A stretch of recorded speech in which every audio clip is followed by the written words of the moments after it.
biscuits. Let me scoot on back a little bit. Get comfy.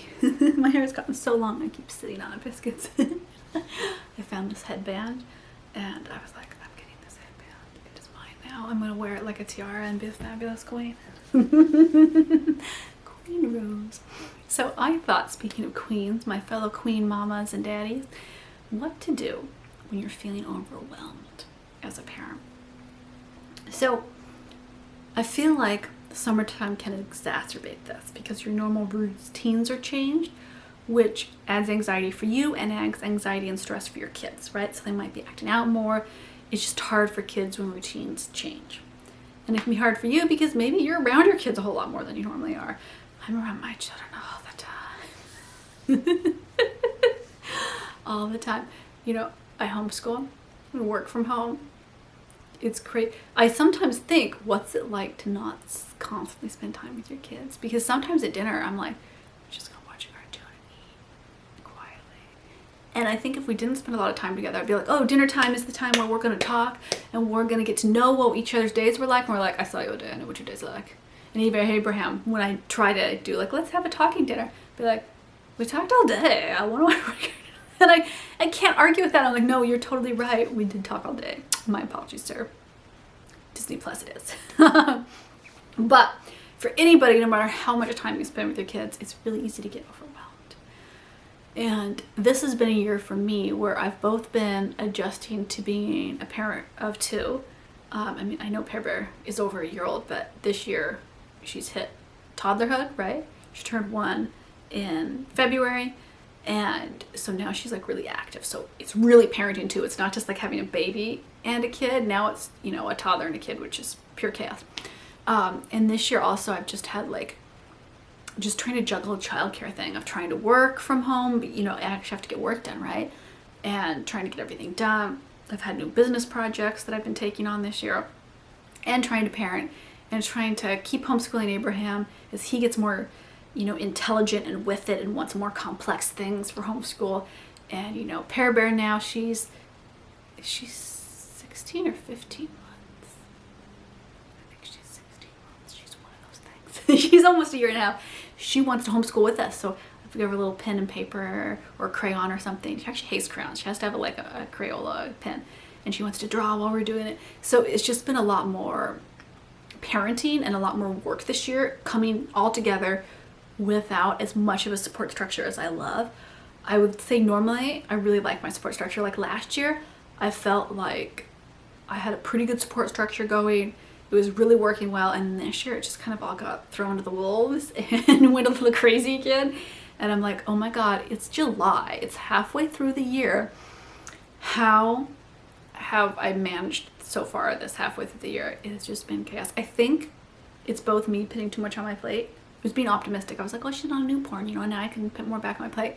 And also just, I mean, like, there's just this, it's so hard to find childcare in this area. And I'm not talking like 30 hours a week. I'm talking like 5 hours a week of childcare. Can I have 8 hours a week? It's impossible. So when I took on more work this year, and I'm turning my romance novels into a streaming series that is going to be really cool, but it's been a ton of work. And there's another behind the scenes project that I've gotten hired for that, it has something to do with vacation rental design. Does somebody get to do interior design? I'm not saying yet. It's not ready. It's not ready to be announced, but you'll see when it is.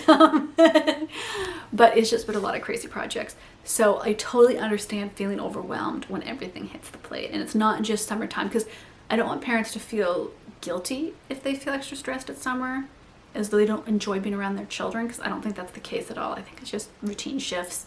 You know, here in Western Washington, it stays light until a bazillion hours, so kids have a harder time going to sleep. It's just all that stuff combined together, right? So what I do, and what I'm doing this summer, and I'm purposely doing, I'm really committing to doing it, is I'm doing more self-care. That's my number one thing that I'm doing.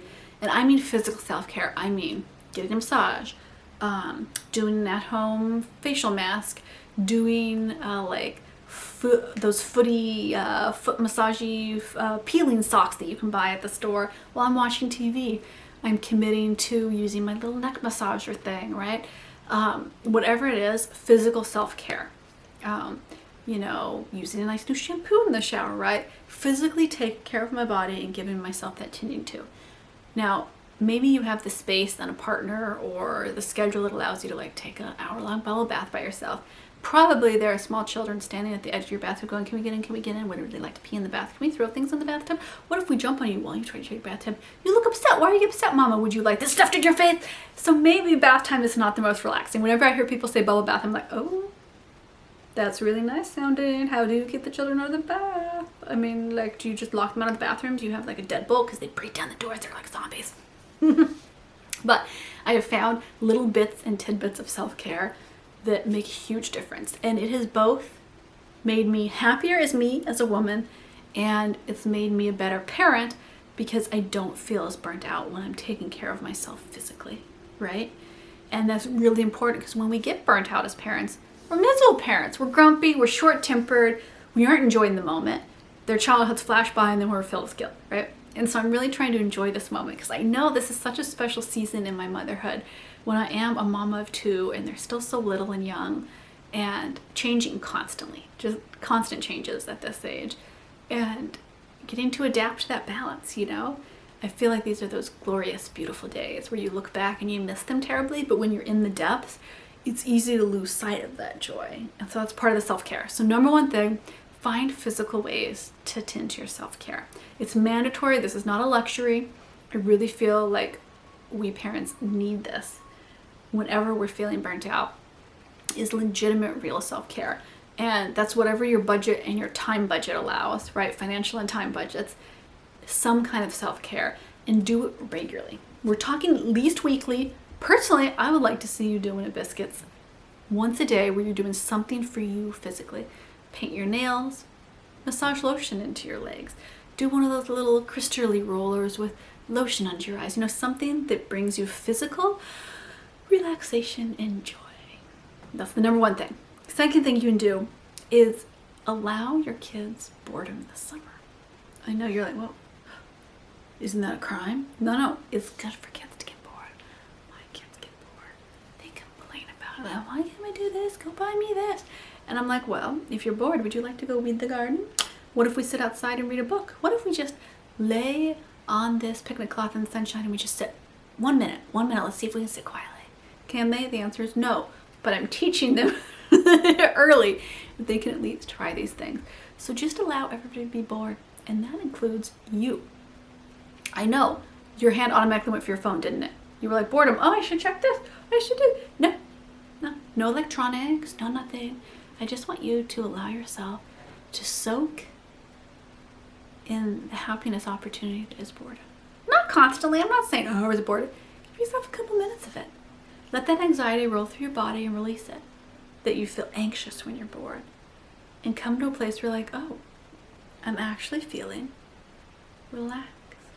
So boredom can actually be a route to relaxation, which I know stresses you out because you want to be productive, you want to be entertained, you want to be stimulated all the time, or you may wallow in anxiety. But sometimes you have to roll through that anxiety and come out the other side, relaxing with a little bit of boredom. And number 3, for burnt out parents. I know you're thinking, why am I so burnt out? Why? Take things off your plate. I bet there's a good chance that part of the reason you're feeling burnt out is that there's just too much on your plate. There's too much for you to do. Your to-do list is too long. You can't get it done. Part of what I've been trying to do this year, and I'm going to be honest, I've been failing at it frequently, but I've also been okay with that because failing at it is part of the process, is taking things off my plate. Saying it's okay. It's okay to not get that cleaned. It's okay to not get that project finished. It's okay to not get that done. It's okay to not have gone and done that, right? To just take things off my plate until it's not just manageable, which I feel like we always go, oh, well, I can manage that. But are we enjoying what's on our plate? Are we enjoying what our routines and our schedules are? Or are we just kind of gritting our teeth and getting through them? I'm trying to get to a place where what we do every day and week is actually a joy. We're actually enjoying our lives instead of just trying to be these productive people that are getting all this stuff done. And it's making a big difference. Frequently I fail at it. I find myself wandering around the house thinking to this, saying this out loud. And sometimes I'll hear my son repeat something I've said, like, oh no, Mama, you didn't do this and this. And I can hear that he is stressed from my stress. And so I'm really trying to learn to let that go and just be more laid back about it, so that I don't feel so burnt out, so that I feel more prepared to just live, instead of having to have done something to have earned this, deserved this, to be able to do that, to just breathe in the moment and live as a parent. And that is so good for burnout, is just existing. Okay, my biscuits, I am going to see you over on Instagram between this video and the next. If you want more cleaning and homemaking tips, hauls, you can also follow along on my second homemaker channel. And I will see you here. Oh, are you over on Patreon? Come over on Patreon for a fabulous month of all-American self-care, burlesque fun. It is just a saucy, fun, cheeky take on taking care of ourselves. Okay, see you around. Big internet hugs. I hope, if you are feeling burnt out, that this video kind of helped you find a little start to a path that lets you feel better.